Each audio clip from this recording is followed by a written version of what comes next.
Welcome to the Slop Farm. Enjoy the video.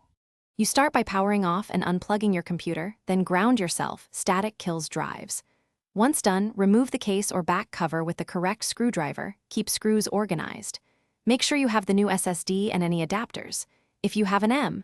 2. Confirm the socket and standoff position. If SATA, identify the two. 5. Bay and cable routing. You do this now so the install goes smoothly and you avoid forcing connectors or misplacing parts. You proceed by installing the drive. For M. 2. Align the notch, slide in at about a 30 degrees angle, then press flat and fasten the screw, don't over-tighten. For SATA, place the 2. 5. SSD into its bracket or tray, then attach the SATA data cable to the motherboard and the power cable to the PSU.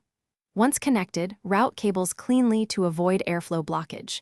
Make sure connectors seat fully. A loose cable causes the system not to detect the drive. You finish by reassembling the case and reconnecting power. Then boot into BIOS or UEFI to confirm the SSD appears.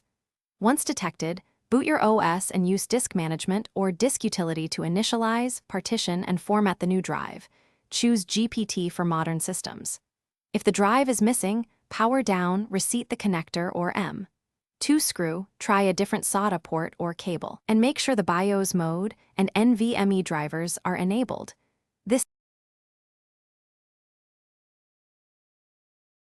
Thanks for watching.